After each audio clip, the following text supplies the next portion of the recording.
I'm here with Angelo Santa Barbara, New York State representative.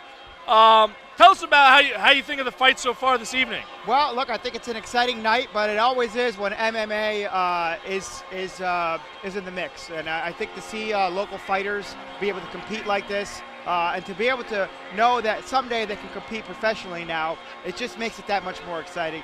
It was so important to have all these fans that you see here today, everybody involved, really rally to get that bill passed in the Assembly and to see it signed into law. It was an exciting day, a historic day for New York, and now to see that translate into more athletes, people getting involved, and the sport is actually becoming better because we are now allowing professional competition here in New York State. Like you mentioned, after making the legislation pass and become legal in New York State, you have third-party sanctioned bodies like the USMTA among the few. How has this helped the economy in New York, regulating and passing the bill for MMA? A tremendous economic impact because we are seeing now the people that had to leave the state go to other states to compete professionally. They brought fans, they brought tourism dollars with them. Now we're seeing that reverse trend happening where people are actually coming here to New York. Because everybody knows in New York we got the best athletes and we certainly got the best fans because we saw it here today with this crowd that's here at the Armory. But we're seeing more people get involved in the sport. We're seeing economic opportunity in training facilities. We're seeing economic opportunity. We're going to be hosting our first event at Rivers Casino in Schenectady. That's something that we haven't seen in a long time, an event that big, an event that exciting in the Electric City. I'm looking forward to that. But we're seeing more and more venues take it up, more and more people being attracted to our upstate cities. With it comes tourism dollars. It boosts the local economy. It helps our local businesses, and the list goes on and on. As a legislation, everyone's always looking for the safety of fighters to improve upon it. Is there anything in the future to help improve upon the law, the legislation, to continue moving forward in the best progression possible? I think what MMA? we're seeing is that the sport is evolving. The sport is becoming better because now we do have professional competition. So all eyes are on the sport, how to keep it safe, how to make sure the athletes are protected. That language was in that bill to make sure that everybody's protected, everybody's on the same page. And just like any other sport, you can get involved. We've taken all the precautions to make sure you can compete, whether that's at the amateur level or the professional level, and the safety is there. And you will see over the years, this sport will change. It will become better and better as time goes on. And as we saw here tonight, the referees, the people involved, they're all making sure as they come in and out that the safety of the athlete comes first. Angelo, I know you're a big fan of Cage Wars MMA. Are you a big fan of Bellator, UFC? I've been watching MMA for a very long time, so I support all the venues, Cage Wars, all the promotions that happen with MMA, all the different organizations that are trying to bring this sport to the next level. They have my support. They've had my support because this sport is something we should open up to all athletes.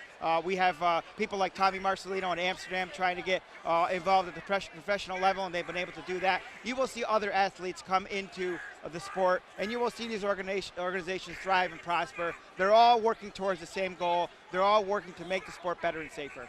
Angelo Santa Barbara, New York State State Assemblyman, Everyone appreciates what you've done for MMA in New York, and we thank you. And we appreciate it and hope you enjoy the rest of the fights. Thank you, and I'm looking forward to the main event. And if you missed this, again, we're looking forward to our first event at Rivers Casino on April 7th. Actually, be there April 7th. Thank you very much.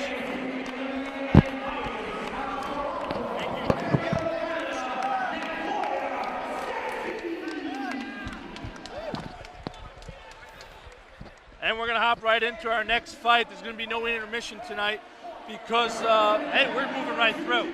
So I'm not going to complain. It's an action-packed night. Not at all. Kyle, they had one drink of Jungle Juice left. I'm going to share half it with you. It sounds good to me. It's a pleasure this evening working with you, Will Barry. And tonight, right now, we got a great fight coming up. Ryan Hickey in the the red corner, And Nequoyah Sethi in the blue. He's ready to go. Another one out of Z Lau's camp. Greg O'Brien now down here in the corner of Nequoyah.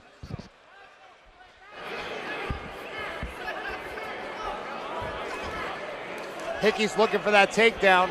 Nequoyah, you know, I met Nequoyah last time at the after party. Very quiet, very humble, very appreciative kind of guy. He wants more fights. He's a Canadian as well. Like I mentioned earlier, the Canadians up in Toronto area, Ontario area, they're having struggles getting fights, and that's what they love coming down here. They want to go down further south in New York to fight more. He's a guy who just wants to fight. Well, again, it goes from the top down. It goes from guys like Z and Sabir. Oh, wow, a lot of devastating shots by Hickey. And like you've seen throughout the entire night, ladies and gentlemen, these two fighters have more than 2 fights here. They can strike to the head. Wow, this is not good. This ref is looking. This ref is looking. He may stop this if he doesn't intelligently defend. There we go. Good job, Nequoyah. That's the key as a fighter. You always need to intelligently defend because that ref can stop that at any point. Ryan Hickey's also coming out of Canada, Pathway Jiu-Jitsu. He is relentless. He's 2-1-1 with a no contest. He is relentless right now in this ground and pound. 2-3-1, excuse me. Nequoyah is 2-5. He just tapped out. I don't know what he tapped out from, but he tapped out. He took a massive amount of shots to the head and the shoulder area. Yeah, it looked like something happened, and he couldn't continue. Nequoyah just tapped out. Unfortunately, he couldn't continue, but let me tell you, Ryan Hickey laid down the law right there. That was nothing but relentless pressure from Bell right to the ref stop. Nice job. Great action for the first 35, 40 seconds of that fight. He just overwhelmed him. Zilau obviously a little disappointed. He expected a little bit more out of Nequoyah. For both these fighters coming in and battling at 135 bantamweight, you know, they're both in shape. They're both fit. They're both talented. Ryan Hickey now improves to 3-3 with a no contest on his record, and then Nequoyah drops to 2-6 in his career. Like we mentioned, neither one of them have shin guards. They're fighting advanced amateur MMA rules. No shin guards. Shots to the head are allowed.